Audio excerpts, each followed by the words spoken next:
E aí, galera conectada à TV Radiotec, está começando mais uma edição do Radiotec Entrevista. No programa de hoje contamos com a presença de 3 convidados.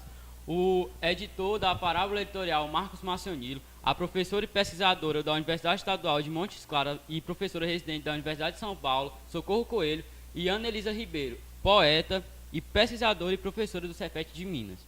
Bem, pessoal, para dar início ao nosso primeiro bloco, estamos aqui para entrevistar o Marcos Marcionilo. Bem, Marcos, você que já é experiente em ministrar oficinas aqui no CTF, no Zoeira Literário, qual a importância desses eventos para os alunos? Eu fico impressionado com a reação dos alunos aos encontros que a gente tem nas oficinas, porque eles têm a oportunidade de demonstrar aos amigos de sala de aula coisas que eles sabem e que normalmente não aparecem no dia a dia. Então eu tenho a impressão de que as oficinas têm como resultado essa agregação dos valores de cada um ao grupo. E isso dá um resultado que eu acho que depois passa a basear as atividades todas no restante do ano letivo. Ok. Você ministrou a oficina de escrita. Fale um pouco para nós como foi essa oficina. Eu fiquei muito surpreso com o resultado dessas oficinas de escrita que nós fizemos, porque o nível de informação e a capacidade de expressão que as meninas e os meninos demonstram nesses exercícios é simplesmente surpreendente.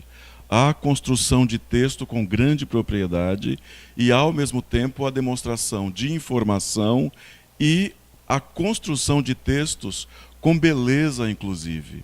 Então, é impressionante como os alunos todos são capazes de produzir textos que trazem, ao mesmo tempo, informação para quem lê, mas também trazem inventividade.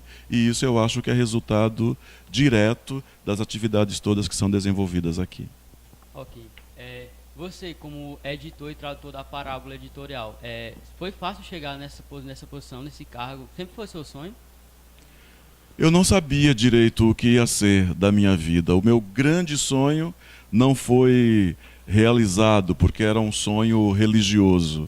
E quando esse sonho religioso não aconteceu, eu me encontrei no campo da edição como o campo no qual havia um longo caminho, uma longa trajetória a percorrer.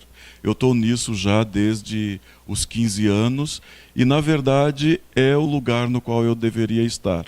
Por fim, eu descobri que é o lugar no qual eu deveria e o lugar no qual eu quero estar. Certo. E para você definir uma boa tradução, quais são os seus critérios? Eu queria também que você desse algumas dicas para as pessoas que estão começando agora, para encerrar o nosso primeiro bloco. É muito difícil falar de tradução assim tão rapidamente.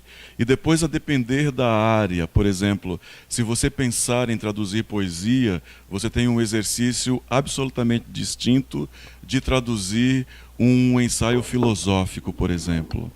Eu acredito que, além dos critérios básicos, que seriam conhecimento perfeito das duas línguas, a língua de partida e a língua-alvo no qual o novo texto vai aportar, eu acredito que é preciso haver a capacidade de invenção por parte da pessoa que está traduzindo. Seja em que área ela esteja atuando, seja em qual campo do conhecimento ela esteja atuando. Além do conhecimento das línguas com as quais trabalhe, eu acho que invenção e criatividade, o mesmo que a gente começa a ver nos textos dos alunos aqui do LPT, do Colégio Técnico de Floriano, acho que essa capacidade de criação tem de ser o elemento-chave para um exercício de tradução. Não há nenhuma dúvida disso. Então, galera, para encerrar o nosso bloco, eu queria que você deixasse seu like, comentasse e seguisse a TV Radiotec nas redes sociais, que vai estar na descrição do nosso vídeo. E Facebook é TV Radiotec. Então, pessoal, para continuar o nosso programa, vamos iniciar agora o nosso segundo bloco. Vai estar com a entrevistada de hoje, a Ana Elisa Ribeiro. Bem, professora, você que já esteve aqui em outras ocasiões apresentando a oficina, qual a evolução que você vê nos alunos que passam por elas? A gente teve uma experiência muito legal, é a terceira vez que eu venho, né? E ano passado, na última vez, a gente teve uma experiência muito legal com uma mistura de linguagens, né? Foi não só oficina de texto palavra, mas a gente usou também vídeo e tal. Foi uma experiência que deixou a gente até emocionado, assim. Então eu acho que a expectativa para esse ano que começa, as oficinas começam agora, essa que eu vou dar de poesia, então a expectativa é a mesma, assim. Eu espero que a gente produza coisas muito interessantes, que as pessoas fiquem muito empolgadas, como foi da última vez. Ok. Professora, poesia é um assunto tão complexo, pelo menos para mim. Como foi que a senhora lidou com isso com alunos do primeiro ano? Eu acho fácil. Eu não acho um assunto complexo, assim. Eu acho que as pessoas ficam um pouco distantes da poesia. Ela, de fato, às vezes é menos abordada nas escolas. Não sei se a gente tem um pouco de medo dela, tem uma fama, assim, poesia é um texto difícil de entender, mas não é. Depende da poesia, depende de como a gente faz essa mediação. Então, eu acho fácil, eu acho que tem que apresentar, as pessoas tomam contato com coisas que elas não conheciam, descobrem que elas podem entender e que às vezes também podem escrever poesia. Então, eu acho que é uma questão de, se você conhecer melhor, você acaba curtindo. Ok. Professora, se fosse para escrever uma poesia para a senhora, para a Anelisa, que a senhora gostasse, identificasse, qual o gosto da poesia que a senhora gostaria mais de ler? Eu gosto muito de poesia, de qualquer maneira, mas uma poesia mais informal, eu prefiro, assim, uma linguagem mais solta. Eu gosto muito de rima, eu acho rima, tem que saber, né, fazer, mas eu acho rima um negócio interessante, porque me dá um pouco uma dimensão de encaixe da língua, assim, que depende um pouco de intuição também. Você não faz rima de um jeito interessante, de um jeito inteligente, se você não tiver uma coisa de som e de memória e um léxico X, que você consiga depois fazer aquilo encaixar e dizer alguma coisa, né? Eu acho muito legal, assim, acho um exercício bacana. Então, uma poesia que eu fosse gostar, assim, tinha que ter essas características. Ok. Professora, a senhora, como a senhora consegue avaliar uma poesia? E a senhora também vê alguma dificuldade para quem está começando agora? E quais seriam as dicas que a senhora dá? Eu vejo dificuldade assim, escrever poesia é uma coisa que depende muito de escrever sempre. E depende muito de tentar rasgar, voltar, fazer de novo. É um exercício de refacção, assim. Então, eu acho que a pessoa tem que estar com esse espírito. Primeiro, ela tem que ler bastante poesia para ela ver como é que aquilo funciona, o que se tem, inclusive poesia contemporânea, para você saber o que tem sido feito, o que tem sido considerado bom ou ruim. Avaliar é muito difícil, depende um tanto assim de gosto também. Eu posso achar uma coisa ruim, você pode achar bom. Mas considerando que existem poetas tidos como os melhores, os mais inventivos da atualidade, é bom conhecer isso e ficar esperto assim com essa ideia de que você vai ter que reescrever bastante, que você vai ter que tentar, que é muito interessante você ter um interlocutor que entenda um pouco do assunto para te ajudar, para ler o seu poema e dizer, eu acho que, por exemplo, uma coisa que a gente fala, é comum a gente dizer para a pessoa que está começando, é que o poema acabou e ela continuou escrevendo, assim, é um negócio que a gente sente, esse poema tinha que ter acabado aqui, que era a hora que ele surpreendia, a pessoa continua falando demais, e em poesia falar demais é um problema normalmente. Então são coisas que a gente vai ajustando à medida que faz. Certo. Professora, para encerrar o nosso bloco, a senhora falou que os poetas agora da atualidade que estão em alta, eles falam sobre o quê? Quais são as poesias deles? Tem de tudo. A gente tem poeta falando de mesa, cadeira, armário, tem poeta falando de amor, tem poeta falando de morte, tem poeta falando de filho, tem poeta falando do mundo, de grandes acontecimentos, de passeatas na rua, da morte da Marielle Franco. Tem poesia, você faz inspirado em qualquer coisa. É o seu olhar que vai fazer. Então, galera, dou por encerrado o nosso segundo bloco. Não se esqueça de seguir a TV Radiotech e deixar o like. O Instagram é @TVRadiotech. Bem, pessoal, para dar continuação ao nosso programa, eu dou início ao nosso terceiro bloco com a professora Socorro Coelho. Bem, professora, eu queria que a senhora comentasse um pouco sobre a sua oficina. A minha oficina é sobre a questão do preconceito linguístico e principalmente a questão da educação linguística em espaços midiáticos, né? É o que eu estabeleci como trabalho durante o ano de 2018 e claro que pode se estender para mais tempo, né?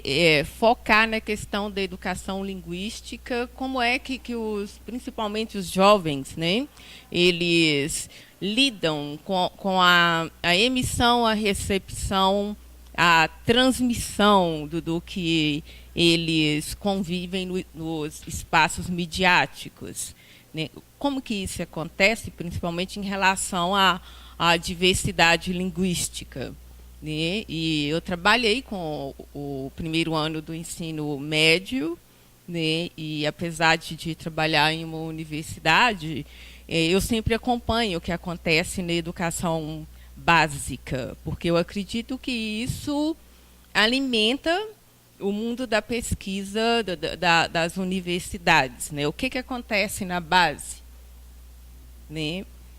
Gera pesquisa que vão minimizar e resolver também os problemas, né? Que é uma das funções da universidade, né? E isso eu acho que os alunos assimilaram a questão do riso, da ideologia que está por trás do humor, do bom humor, do mau humor, né? Eu acho que eles assimilaram, eu digo isso com base nas produções dos alunos, né?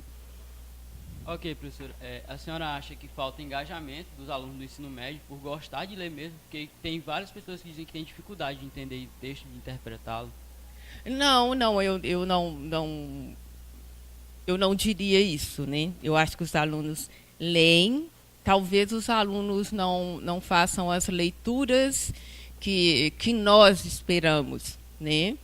Mas eles leem e dependendo do trabalho do professor, e isso acontece também na universidade, alguns dizem os alunos não leem, eu passo texto, livro, né? Os alunos ficam no superficial e eu acredito que no ensino básico, no caso, no ensino médio, se o professor orienta bem os alunos, eles gostam de ler, eles gostam, bem orientados, né? Eles leem, sim, eles leem, eles entendem, e o que não entendem, eles perguntam. É um processo de comunicação e acho que nosso papel é esse, orientar, acompanhar e ler também, né, nosso papel. Ok. Professora, aqueles alunos que realmente têm dificuldade de leitura, eu queria que a senhora desse algumas dicas de como interpretar textos.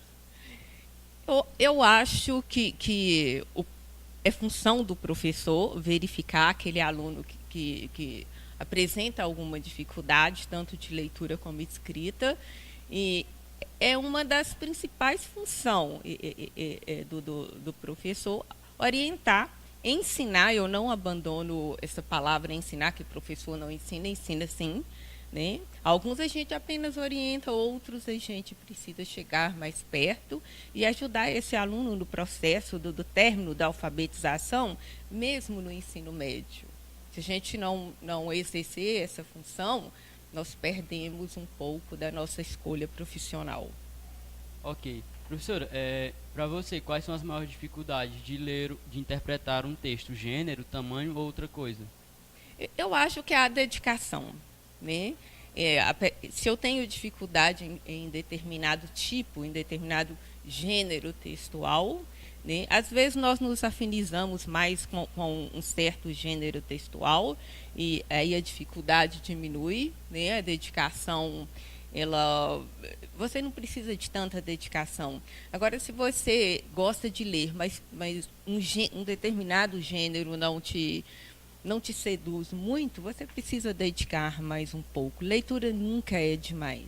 E se a leitura te apresenta um certo grau de dificuldade, né, com um pouco de persistência, você necessita daquela informação, né, é necessário dedicar. Professora, agora para encerrar o nosso bloco, eu queria que a senhora falasse um pouco sobre a sua pesquisa com os quilombolas lá da comunidade que a senhora andou fazendo. Sim, eu trabalho com o uso da língua portuguesa em comunidades de área rural desde o mestrado, há um bom tempo, né? E E no doutorado eu me dediquei ao português usado em 30 comunidades quilombolas do norte de Minas, do Vale do Gurutuba. E o doutorado, e eu continuo com as pesquisas, né, sobre a diversidade, algumas peculiaridades linguísticas apresentadas pelos moradores do Vale do Gurutuba, né, e são peculiaridades que nós conseguimos explicar até agora, oriundas do português europeu, que talvez se estenda, é o que eu estou percebendo agora, até o galego também, né? Mas é o português mesmo. É possível explicar, através do percurso histórico, uma continuidade da língua portuguesa, né?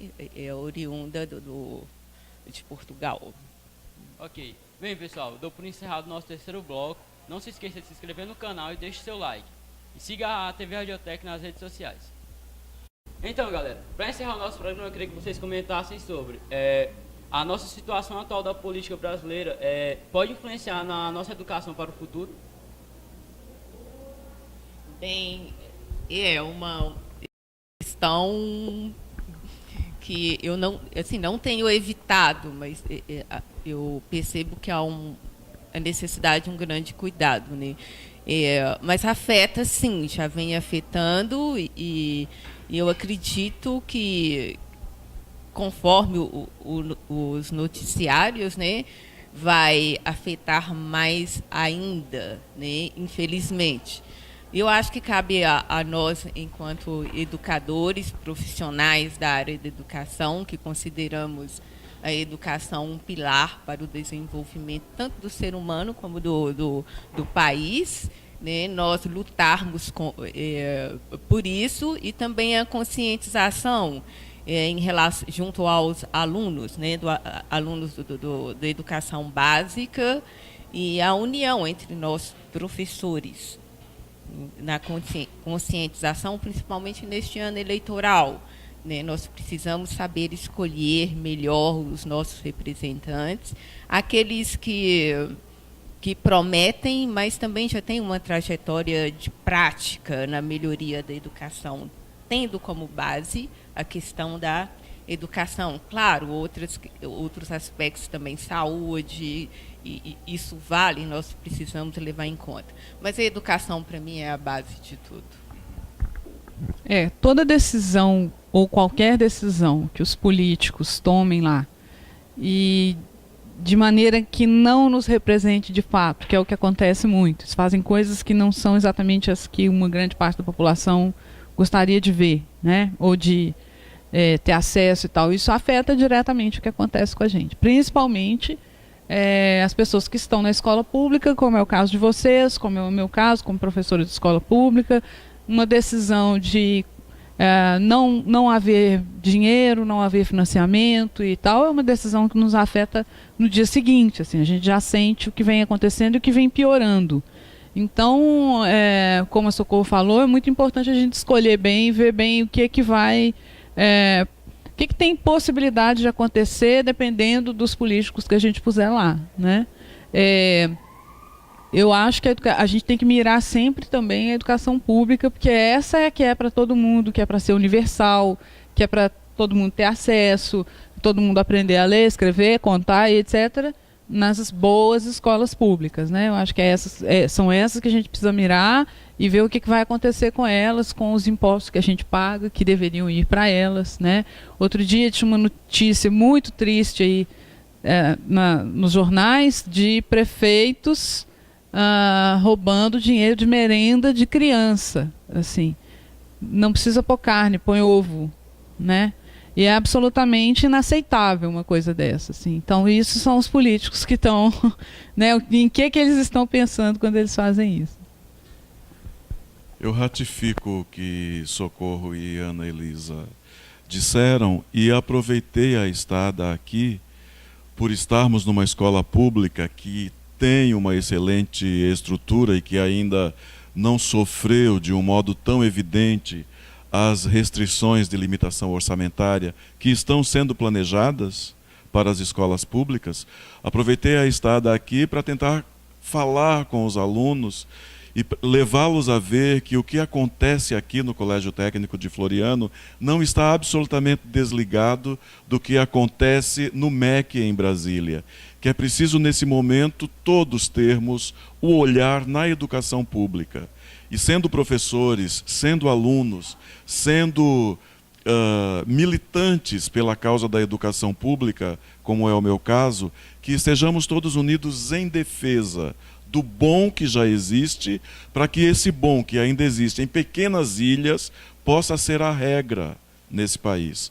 Há um ataque programado à educação pública por parte de empresários que se aproximam dos governos e nós não estamos no momento de fingirmos inocência. A situação é realmente preocupante e há muito o que fazer. Diante, então, das eleições, é preciso, então, estar muito mais atentos e escolher quem tenha compromisso com a população, pensando especialmente na educação como dever constitucional do qual o Estado brasileiro não pode se livrar, não pode abrir as mãos do dever de educação. Isso nos preocupa, mas, ao mesmo tempo, nós estamos juntos nessa defesa. Então, pessoal, queria agradecer a presença de vocês aqui no nosso programa. É isso, pessoal. Deixe seu like, se inscreva no canal TV Radiotec. Não se esqueça de seguir a TV Radiotec nas redes sociais, vai estar na descrição do vídeo. Até a próxima. TV Radiotec, você conectado ao conhecimento.